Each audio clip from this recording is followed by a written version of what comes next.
Hello, this is Reverend Don Lewis coming to you from beautiful Florida.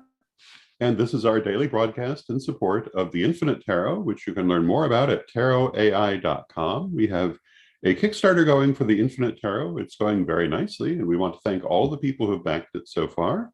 And we hope that you'll take a look at it and maybe consider backing it yourself.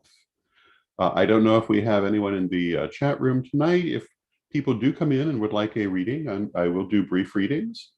If not, we'll just talk. And tonight, I thought I would talk a little bit about the Muse cards. I've talked about the astrology cards. I've talked about the numerology cards. So I thought I'd give you a few words about the Muses. And if you're not familiar with the Muses, they are the goddesses of the arts from ancient Greece. And in the early days of tarot, the first century of the use of tarot cards, they were often included in the major arcana that were created in the aristocratic courts of Italy, because at that time, every tarot was handmade, and they were customized according to the desires of the people who commissioned them. And the muses were one of the things that were often added.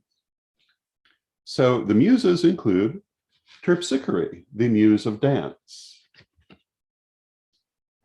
Thalia, the muse of comedy; Urania, the muse of astrology and advanced sciences; Euterpe, the muse of music; Melpomene, the muse of drama and more particularly of tragedy; Polyhymnia, the muse of liturgical poetry and writing; Calliope, the muse of epic poetry and writing in general; Clio, the muse of history and historical writing; and Erato, the muse of romance and erotic writing. And those are the 9 muses. And you can see that I've portrayed them in modern dress because I think of them as being relative to modern times as much as to ancient times. And how would you read these if they came up in a reading? Well, there's a whole little booklet talking about it, and every one of our expansion decks comes with a card similar to this, which has a QR code where you can download the book. But for example, if you were to draw Terpsichore in a reading, it doesn't mean you're going to go dancing, unless the question's about dancing. What it means is that there will be movement in the situation, that you cannot expect it to remain static, that you must expect it to move, and probably to move quickly. Euterpe, the muse of poetry, if she were to come up in a reading, I would read her as saying that you must go with the flow of the situation, that you must be flexible and allow yourself to bend with what is required from where you are and where you're going. And of course, Erato, if she were to come up, she is a card of romance or adventure, and so forth through the 9 muses. So that's how we would interpret them. Those are those cards, and they are one of our many expansion decks for the Infinite Tarot, which once again, you can learn more about at tarotai.com. And do we have anyone who is looking for a reading?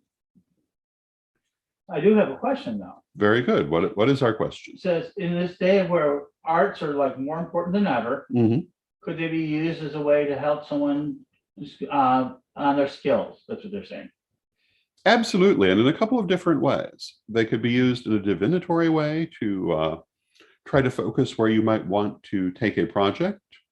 Particularly if you're looking for a writing project, there are several different muses who govern different aspects of writing. You might use that to help focus what you're trying to do, or if you're looking in general for an art to perhaps have as a hobby or to occupy your time, you might choose at random from among the muses and see what spirit gives you, because there are many different options, as we just said. But the other thing that you can do is if you're pursuing one of these as a career or as a hobby, you might take the relevant muse card and use her in your magical practice as well, or your devotional practice, in order to bring the qualities of that art into your life and into your skill set, to have the muse as your tutelary guardian in going forward in that path. So for example, If you were wanting to study music, you could place Euterpe on your altar and use her to help focus your energies and the energies of your magical practice. Or if you were looking at a career related to drama or a hobby in drama, you might choose Melpomene. Although I would say that you want to make clear in using Melpomene that you're talking about theatrical drama and not everyday drama, because she can theoretically bring you that as well. And so forth through all the muses. Say, for example, that you wanted to work with comedy or merely to bring more humor into your life. You could work with Thalia, because not only are they divinatory cards, but they're also devotional cards if you wish to use them that way. They have multiple layers. And if you'd like to learn more about the Muses deck, if you'd like to learn more about the Infinite Tarot in general, you can find out more at tarotai.com. And so I got another question. Very good. So this one is about the actual Kickstarter campaign. Excellent. So they're saying the $129 tarot divination box. Mm-hmm. What does that include everything? I believe that it does, yes. And I guess what is everything? I guess what they're asking, they're confused with what it contains. So we'll look it up. Yeah, tell us what it contains. Well, it contains all these things we've talked about. It comes with that deck. It comes with Tarot of Hecate. It comes with the 22 major arcana that can be used to convert the Tarot of Hecate to a 78-card deck. It comes with the Muses. It comes with numerology, the Shengzhou, the runes, and the astrology cards. And again, all of these decks have an included download of the book that goes with them. So you can download it and study how to use them. It also comes with, or I should say that when we reach the $10,000 mark in terms of backing, we will be adding the Witches deck as well, which will then come with it. There is a wish card that will come with it, which is a single card. And depending on how the rest of the Kickstarter goes, there are other stretch goals that I believe would be included as well. But that's basically what is in the box. I don't think I forgot anything. No, you got it. Now, thank you, Maria, for asking that question. So a couple of people want readings. They're inside spaces, so I'm going to send them links so we can have them on tomorrow. Okay, very good. But let's go ahead and do a couple of really quick one-card readings. I'm going to put out a name, and you can do a 1, 2, or 3 card reading. Why don't we do that really quick? Because they have so many people out there. And then I'll give out tomorrow. We'll give out this number tomorrow. We're going to do this again. So, okay, what is the name? First one is Rhonda. And Rhonda, yeah, as I just sent you we'll get you a link for tomorrow. Yeah, this will be a 1-card reading, but tomorrow we can do a fuller reading.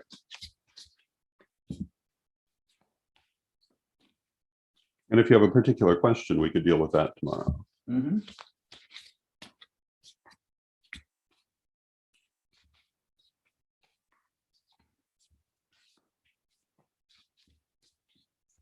Now I'm going to take to all 3 DMs right after this happens.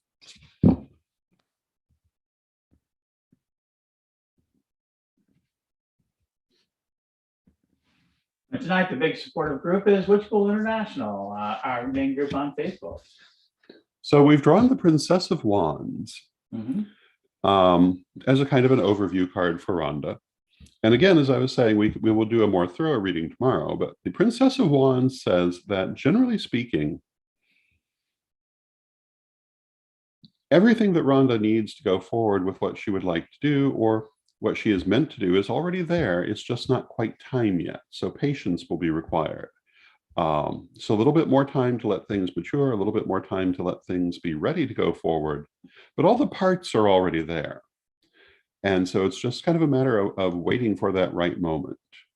So that's the simple 1-card reading. And tomorrow we will do a more complex one. She's actually here. Oh, wonderful. Hello, Rhonda. Yeah. Let's see if she's coming on. Hi, Rhonda. Oh, not connected yet.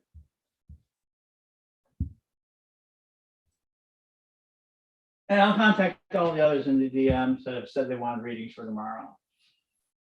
And did we want to do another? No, hi, Rhonda. How you doing? Hello, Rhonda. She's on. Oh, no, she can hear. Oh, she can't speak yet. She's still connecting.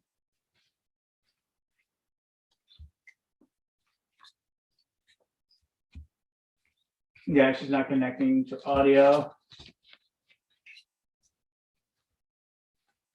Oh, there she is. Hi, Rhonda. One more time. Let's try this.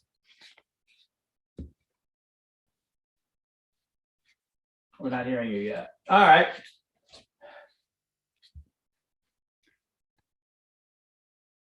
All right. Well, thank you, folks. Let's go ahead and sign out, Don. Thank you, everyone. I hope that you enjoyed our little talk about the muses and about the box. And tomorrow night, hopefully, we'll have people who are interested in readings, and we will do some starting with Rhonda. And thank you, everyone. And until next time, may you blessed be. But remember, check out the Infinite Tarot at tarotai.com.